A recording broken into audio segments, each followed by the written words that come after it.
আসসালামু আলাইকুম প্রিয় ভিসা প্রত্যাশী ভাই এবং বোনেরা, আপনাদের সবাইকে স্বাগতম জানাচ্ছি ট্যুরিজম চ্যানেলের নতুন আরও একটি ভিডিওতে। আপনি যদি আমাদের এই ছোট্ট চ্যানেল নতুন দর্শক হয়ে থাকেন এবং ভিসা রিলেটেড সকল আপডেট সবার আগে আপনি আপনার মোবাইলে পেতে চান, অবশ্যই আমাদের এই চ্যানেলকে সাবস্ক্রাইব করে পাশে আসা বেল আইকন বা জিঅল বাটনে ক্লিক করে রাখুন।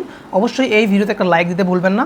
তো চলুন শুরু করবো আজকের এই ভিডিও। আজকের এই ভিডিওর টপিক এবং থাম্বনেইল পিকচার আপনারা দেখে বুঝে গেছেন যে আজকের এই ভিডিও নিয়ে আমরা আসলে কি নিয়ে ডিসকাস করতে যাচ্ছি। তো প্রথমেই বলে নিব, আজকের এই ভিডিওতে আমরা আলোচনা করব ভারতে গিয়ে আপনি যে ভিসায় যান না কেন, সেটা ট্যুরিস্ট ভিসা হতে পারে, মেডিকেল ভিসা হতে পারে, কিংবা স্টাডি ভিসা সহ অন্যান্য যে সকল ভিসাই হোক না কেন, আপনি এ সকল ভিসা নিয়ে গিয়ে আপনি ভারতে গিয়ে বিবাহ বন্ধনে আবদ্ধ হয়ে সেখানকার স্থানীয় নাগরিকত্ব নিতে পারবেন কিনা, এবং আপনি চাইলে ট্যুরিস্ট ভিসাটা কতদিনের জন্য নিতে পারবেন, এবং ভারতীয় যে সকল অন্যান্য ভিসা রয়েছে সেগুলো ভিসার থ্রুতে আপনি সেখানকার স্থায়ী বাসিন্দা হতে পারবেন কিনা, সেগুলো নিয়েই আজকের এই বিস্তারিত ভিডিওতে আমি আছি আপনাদের সাথে আলামিন হোসাইন।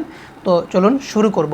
প্রথমে বলে রাখি আপনাদের একটা কথা, সেটা হচ্ছে ভারতীয় ভিসা সংক্রান্ত যে জটিলতা, সেটা কিন্তু বাংলাদেশের সাথে প্রায় গত 1.5 থেকে 2 বছরের মতো হয়ে যাচ্ছে।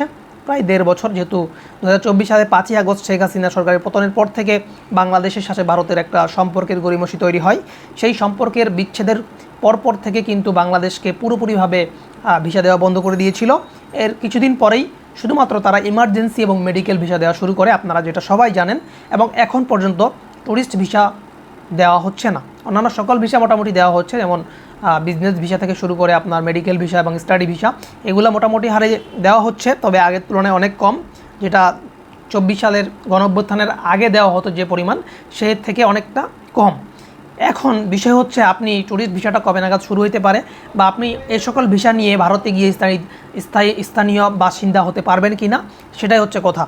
এখন আপনার বিষয়টা হচ্ছে, আপনি ট্যুরিস্ট ভিসা অথবা আপনি মেডিকেল ভিসা নিয়ে ভারতে গেছেন, সেখানে গিয়ে আপনি বিবাহ বন্ধনে আবদ্ধ হয়েছেন উইথ ব্যাড ফেইথ, মানে খারাপ চিন্তা নিয়ে। আপনাকে একটা জিনিস বুঝতে হবে এখানে, একটা হচ্ছে গুড ফেইথ মানে ভালো চিন্তাভাবনা নিয়ে, একটা হচ্ছে ব্যাড ফেইথ মানে হচ্ছে খারাপ চিন্তাভাবনা নিয়ে। আপনি এখন ভালো চিন্তাভাবনা নিয়ে বা ভালো চিন্তা নিয়ে, ভালো ইন্টেনশন নিয়ে গেছেন ভারতে, যে আমি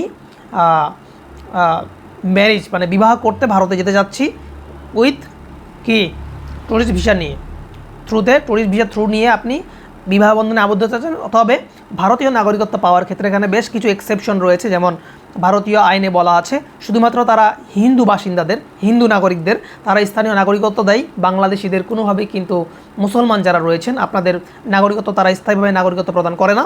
বেসিক্যালি তারা হিন্দু ধর্মাবলম্বীদেরকে বেশি গুরুত্ব দেয় এবং তাদেরকে স্থায়ীভাবে নাগরিকত্ব দেয় থ্রু শুধুমাত্র ট্যুরিস্ট ভিসা এবং অন্যান্য যে ভ্রমণ ভিসা রয়েছে, এই সকল ভিসা নিয়ে গিয়ে সেখানে যদি আপনার স্থায়ী বাসিন্দা থাকে, আপনার ভিসার মেয়াদ শেষ হওয়ার আগে বা ওই যে টাইম ডিউরেশন দেওয়া থাকে ভিসার, এত দিনের ভিতরে আপনাকে বাংলাদেশে ফেরত আসতে হবে।